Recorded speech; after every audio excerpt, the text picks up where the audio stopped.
La peste negra, la epidemia más mortífera de la historia de la humanidad.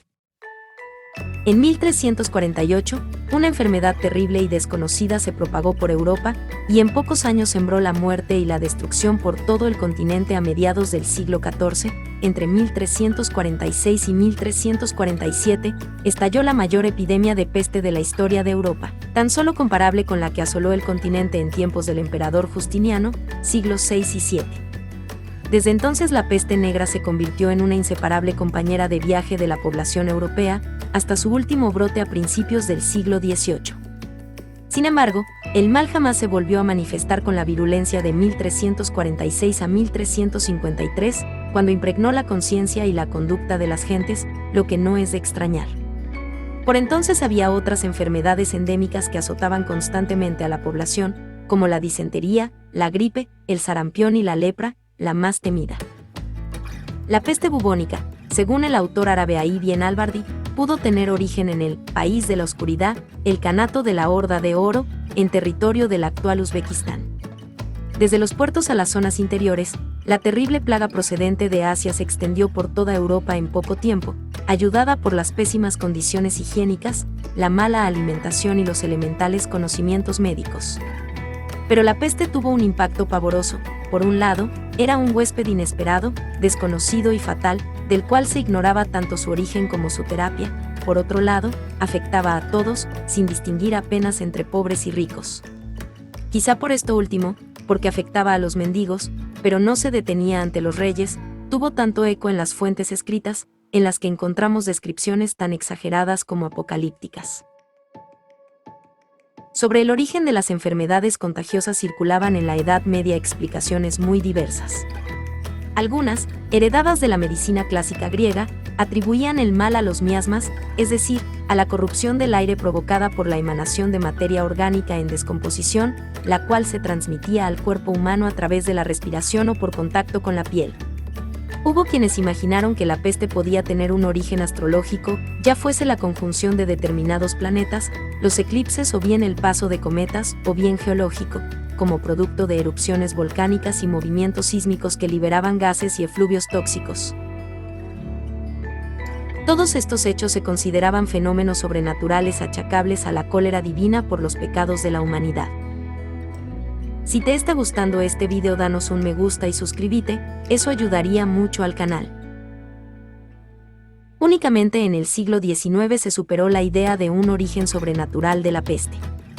El temor a un posible contagio a escala planetaria de la epidemia, que entonces se había extendido por amplias regiones de Asia, dio un fuerte impulso a la investigación científica, y fue así como los bacteriólogos Kitasato y Yersin, de forma independiente pero casi al unísono, descubrieron que el origen de la peste bubónica era la bacteria Yersinia pestis, que afectaba a las ratas negras y a otros roedores y se transmitía a través de los parásitos que vivían en esos animales, en especial las pulgas, Chenopsilla cheopis, las cuales inoculaban el bacilo a los humanos con su picadura.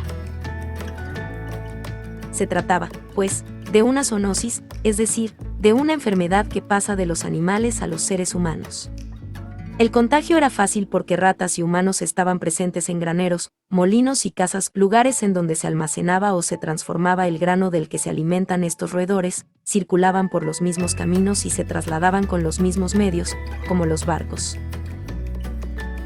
La peste bubónica quedaba así establecida como una enfermedad de origen bacteriano, que se manifestaba en las ingles, axilas o cuello, con la inflamación de alguno de los nódulos del sistema linfático acompañada de supuraciones y fiebres altas que provocaban en los enfermos escalofríos, rampas y delirio. El ganglio linfático inflamado recibía el nombre de bubón o carbunco, de donde proviene el término peste bubónica.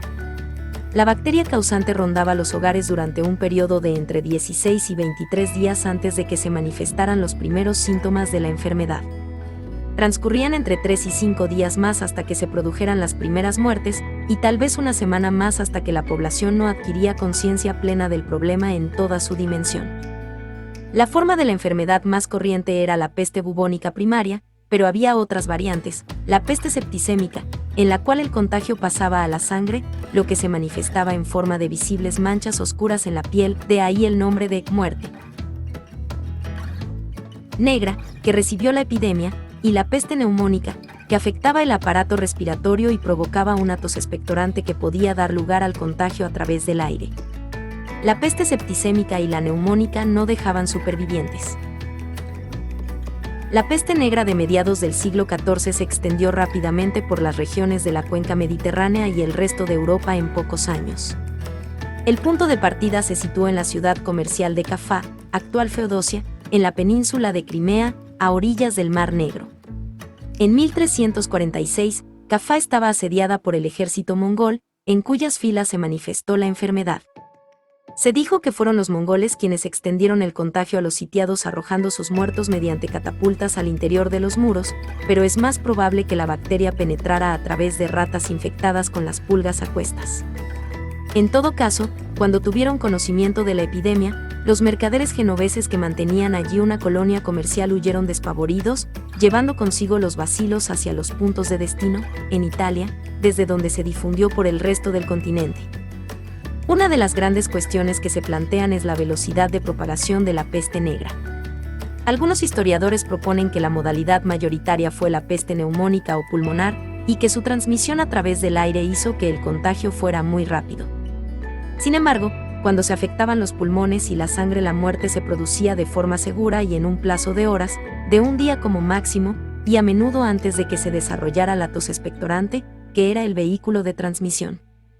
Por tanto, dada la rápida muerte de los portadores de la enfermedad, el contagio por esta vía solo podía producirse en un tiempo muy breve, y su expansión sería más lenta. Los indicios sugieren que la plaga fue, ante todo, de peste bubónica primaria. La transmisión se produjo a través de barcos y personas que transportaban los fatídicos agentes, las ratas y las pulgas infectadas, entre las mercancías o en sus propios cuerpos, y de este modo propagaban la peste, sin darse cuenta, allí donde llegaban. Las grandes ciudades comerciales eran los principales focos de recepción. Desde ellas, la plaga se transmitía a los burgos y las villas cercanas, que, a su vez, irradiaban el mal hacia otros núcleos de población próximos y hacia el campo circundante. Al mismo tiempo, desde las grandes ciudades la epidemia se proyectaba hacia otros centros mercantiles y manufactureros situados a gran distancia en lo que se conoce como saltos metastásicos, por los que la peste se propagaba a través de las rutas marítimas, fluviales y terrestres del comercio internacional, así como por los caminos de peregrinación. Estas ciudades, a su vez, se convertían en nuevos epicentros de propagación a escala regional e internacional. La propagación por vía marítima podía alcanzar unos 40 kilómetros diarios, mientras que por vía terrestre oscilaba entre 0,5 y 2 kilómetros, con tendencia a aminorar la marcha en estaciones más frías o latitudes con temperaturas e índices de humedad más bajos. Ello explica que muy pocas regiones se libraran de la plaga, tal vez solo Islandia y Finlandia. A pesar de que muchos contemporáneos huían al campo cuando se detectaba la peste en las ciudades, lo mejor, se decía, era huir pronto y volver tarde. En cierto modo las ciudades eran más seguras, dado que el contagio era más lento porque las pulgas tenían más víctimas a las que atacar. En efecto, se ha constatado que la progresión de las enfermedades infecciosas es más lenta cuanto mayor es la densidad de población, y que la fuga contribuía a propagar el mal sin apenas dejar zonas a salvo, y el campo no escapó de las garras de la epidemia. En cuanto al número de muertes causadas por la peste negra, los estudios recientes arrojan cifras espeluznantes. El índice de mortalidad pudo alcanzar el 60% en el conjunto de Europa, ya como consecuencia directa de la infección, ya por los efectos indirectos de la desorganización social provocada por la enfermedad, desde las muertes por hambre hasta el fallecimiento de niños y ancianos por abandono. La península ibérica, por ejemplo, pudo haber pasado de 6 millones de habitantes a 2 o bien 2,5, con lo que habría perecido entre el 60 y el 65% de la población. Se ha calculado que esta fue la mortalidad en Navarra, mientras que en Cataluña se situó entre el 50 y el 70%. Más allá de los Pirineos, los datos abundan en la idea de una catástrofe demográfica. En Perpiñán fallecieron del 58 al 68% de notarios y jurisperitos, tasas parecidas afectaron al clero de Inglaterra. La Toscana, una región italiana caracterizada por su dinamismo económico, perdió entre el 50 y el 60% de la población, Siena y San Gimignano, alrededor del 60%, Prato y Bolonia algo menos, sobre el 45%, y Florencia vio como de sus 92.000 habitantes quedaban poco más de 37.000. En términos absolutos, los 80 millones de europeos quedaron reducidos a tan solo 30 entre 1347 y 1353. Los brotes posteriores de la epidemia cortaron de raíz la recuperación demográfica de Europa, que no se consolidó hasta casi una centuria más tarde, a mediados del siglo XV. Para entonces eran perceptibles los efectos indirectos de aquella catástrofe. Durante los decenios que siguieron a la gran epidemia de 1347 a 1353 se produjo un notorio incremento de los salarios a causa de la escasez de trabajadores. Hubo, también, una fuerte emigración del campo a las ciudades, que recuperaron su dinamismo.